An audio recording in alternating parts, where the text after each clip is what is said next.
மேடையில் இருக்கும் நண்பர்கள், பத்திரிகை நண்பர்கள், புகைப்பட நண்பர்கள் மற்றும் இணையதளம் அனைவருக்கும் எனது காலை வணக்கம்.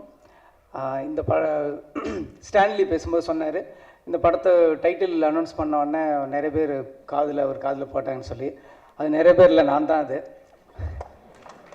ஃபஸ்ட்டு வந்து நாங்கள் ஃப்ரெண்ட்ஸுங்கெலாம் உட்காந்துருக்கும்போது எல்லார்ட்டையும் பேசிட்டுருங்க, அப்போ சசி என்ன பண்ணிகிட்ருக்காரு என்னொன்னே, இந்த மாதிரி சசி வந்து விஜய் ஆண்டனி சாரோட படம் பண்ணிட்டுருக்காருண்ணா. என்ன டைட்டில்னு அவர் சொல்லலை, தெரியல அப்படின்னாரு. கொஞ்சம் நேரம் கழித்து மீட்டிங் பேசிக்கிட்டே இருக்கும்போது என் காதில் வந்து சசியோட படத்து டைட்டில் வந்து பிச்சைக்காரன் அப்படின்னு என் காதில் சொன்னார்.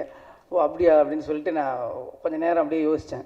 திருப்பி எல்லாம் அப்படியே பேசி முடிச்சிட்ட பிறகு திருப்பி அவர் காதில் போய் நான் மறுபடியும் நான் சொன்னேன், தயவு செஞ்சு சசி கால் பிடிச்சி கேட்குறேன், அந்த டைட்டில் மட்டும் மாற்றிட சொல்லுங்கள் அப்படின்னு நான் சசிகிட்ட போய் சொன்னேன். சசிகிட்ட சொன்னேன். அதுக்கப்புறம் வேற ஒரு ஃபங்க்ஷனில் சசி என்ன மீட் பண்ணார். மீட் பண்ணிவிட்டு அவசரமாக போகும்போது வேகமாக வந்து என் காதில் வந்து நான் டைட்டில் எப்படியா மாற்றிடுறேன்னு திருப்பி சொல்லிட்டு போனார். அப்புறம் திருப்பி பேப்பர் படிக்கும்போது மறுபடியும் பிச்சைக்காரிலே இருந்தோடனே என்ன அது சொன்னோம் சேஞ்சே பண்ணலை அப்படின்ற மாதிரி நினச்சேன். ஆனால் யோசித்து பார்க்கும்போது நீர்க்குமிழிங்கிற ஒரு என்ன அப்படிங்கிற ஒரு ஃப்ராக்சர் ஆஃப் செகண்டில் ஒரு ஆயில் முடியக்கூடிய ஒரு விஷயந்தான் ஒரு தமிழ் சிறை உலகத்துக்கு வந்து பெரிய அளவில் ஒரு புயல் மாதிரி வந்த கே. பாலச்சந்தர் சார் இயக்குனர் சிகரத்தோட முதல் படம். அப்படிங்கும்போது டைட்டில் அப்படிங்கிறது அது சென்டிமெண்ட் கிடையாது, அது வந்து அந்த படத்தோட ஒரு குறியீடு மாதிரி தான். போனா ஒரு கேள்விக்குறி, அதுக்கப்புறம் நாளடைவில் வந்து போனா ஒரு கேள்விக்குறி அப்படி ஆகிடும். பூவே உனக்காக, அதுக்கப்புறம் பூவே உனக்காக அப்படின்ற மாதிரி அது ஒரு சென்ஸ், அது ஒரு சவுண்ட் ஆகிடும் கொஞ்ச நாளைக்கு அப்புறம் அப்படின்னு நான் வந்து நானே வந்து இது பண்ணிட்டு இருந்தேன். ஏன்னா எனக்கு வந்து சசியோட வெற்றி வந்து ரொம்ப ரொம்ப முக்கியம் எனக்கு. அது நினச்சிக்கிட்டு நான் உள்ளே வரும்போது தான் சரி உள்ளே வந்து பார்த்துக்கும்போது அதில் இருக்கிற இந்த ட்ரைலர், அந்த டிசைன்ஸ், சாங்ஸ் எல்லாம், அதோட வரிகள் எல்லாமே கேட்கும்போது எனக்கு பயம் போயிடுச்சு. இதுவே பிச்சைக்காரன்றது வந்து அவன் ஜெயிக்கிறவன், ஒரு சக்ஸஸ் பார்க்க போகிறவன் அப்படிங்கிறது எனக்கு அந்த பார்க்கும்போது என்னால் அது உணர முடிந்தது.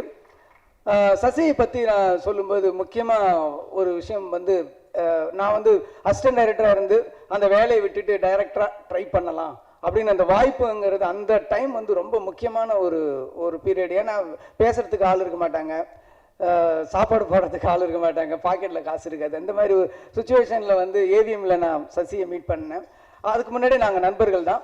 அந்த டைமில் அவர்கிட்ட நான் சொன்னேன், ஸ்கூட்டரில் வந்து எஸ்எஸ் ஸ்டான்லி வந்து உட்காந்துருந்தார், பின்னாடி அவர் உட்காந்தாரு. வண்டி போகிறதுக்கு முன்னாடி சொன்னேன், நான் இண்டிவிஜுவலாக ட்ரை பண்ணலான்னு இருக்கேன் அப்படின்னா. ஓ அப்படியே ஆல் தி பெஸ்ட் சொல்லிட்டு ஸ்கூட்டர் கொஞ்சம் தூரம் போயிட்ட பிறகு கொஞ்சம் தூரம் ஸ்கூட்டர் நின்றுச்சு. அங்கேருந்து திரும்பி என்னை கூப்பிட்டாரு.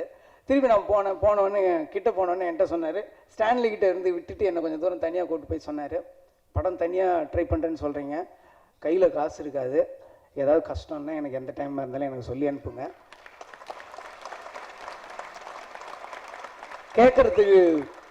கேட்கறதுக்கு கூச்சப்பட்டுட்டு பட்னியாக இருந்துடாதீங்க அப்படின்னு சொல்லி ஸ்டான்லி சொன்னார். இவர் சசி சார் சொன்னார்.